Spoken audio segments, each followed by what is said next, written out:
Hey guys, I'm finally back after a super long hiatus. Don't really have a good excuse for the long break except laziness, but I'm inspired to get back into the review game, talk about books, and all of that fun stuff. So today I'm going to be reviewing John Burnside's The Dumbhouse. This book actually really surprised me. I first heard about it on Jean's Bookish Thoughts channel. I'll link it. It's a great channel. She has really good taste in literature. Love everything she talks about. And her review of this book made me want to read it. So I ordered it. I read it. I didn't love it as much as I thought I would. Yeah. Didn't love it as much as I thought. The concept really intrigued me. That's what made me want to get in the first place.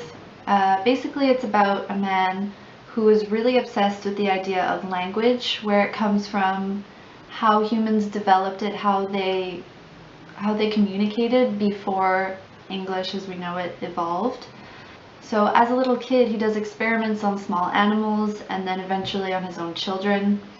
So the idea, the concept of reading something in the mindset of someone as unstable as this was really interesting. I really liked the idea.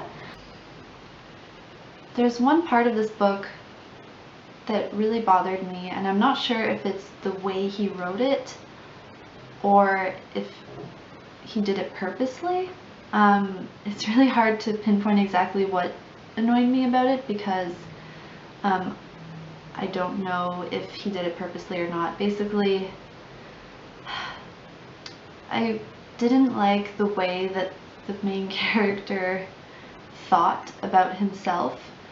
I loved everything that was written about everything around him when he was observing other people and other things, but when the character reflected on himself, it really annoyed me because he would, you know those moments in books and stories where the character goes through like an epiphany and they say, and then I understood, and then I knew, and then I knew for sure that this was that.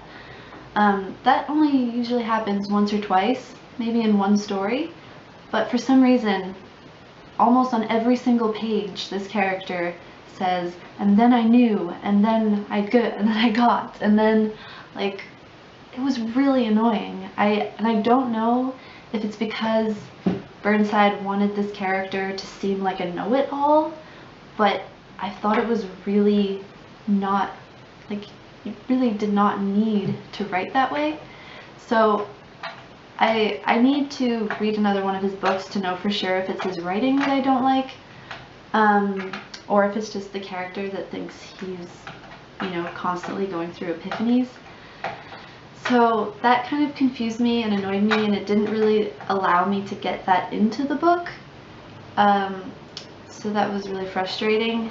Having said that though, I didn't hate his writing. I love the way he uses vocabulary. It's beautiful, beautiful phrasing. That was great. So, I mean, I'd love to continue reading his stuff because of that.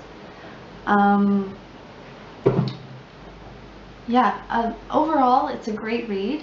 I would recommend it to pretty much everybody, except if you don't like gore, if you're squeamish about that kind of stuff, don't read it. I would not recommend it at all. I'm usually pretty good at blood scenes, gore scenes in movies and books. However, there were a few moments in this book where I considered not continuing because it was really gross, some parts. I think some part in the middle I asked myself, do I want to continue reading? And then I decided to, and I'm really glad I did. But it is gross, it's disturbing. Ick. But at the same time, it's really interesting reading at the point of view of someone so messed up. So, if you're interested in that, definitely read it. The whole language aspect really was the best part for me. I kind of wish the subject of the book kind of went more into kids and people who don't really speak. I feel like it kind of hinted on the subject of like autistic or some kind of mental deficiency like that, where, you know, communicating isn't as easy, and it could have gone that way, but it didn't. It decided to focus more on his experiments and where that was going, which was interesting. But I would have liked if it had also gone the other way, and focus more on this boy character that he meets that seems to be autistic, but you don't really know because he doesn't speak, but you don't know if he chooses not to speak or if he can't speak. So that's really interesting, and I wish that it had gone further in that direction. But I loved it anyway. I think that it's really unique. And yes, I definitely want to check out more of his writings. He's really good. So definitely a good read. On Goodreads, I rated it 3 out of 5 just because of the whole writing confusion. But that has yet to be determined, so I may change it.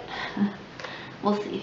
So yeah, definitely check out John Burnside. He's very, very cool. I don't remember which part exactly I wanted to stop reading at. I think it was the part where, I think it was an experiment he was doing on a small animal that I really had a hard time with, because it was so explicit and very, very detailed. So that was hard to get through.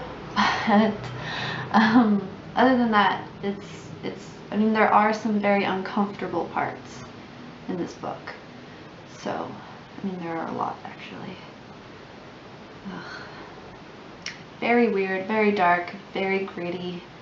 But, you know, sometimes it's good. Sometimes it's better than just reading every fluffy, light book. It's a good change. I wouldn't just stick with this genre, but it was definitely interesting. Thanks, Jean's Bookish Thoughts.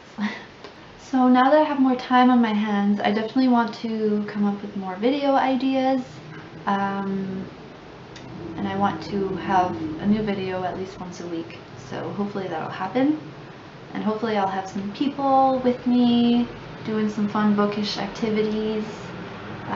So hopefully see you all again soon. Bye!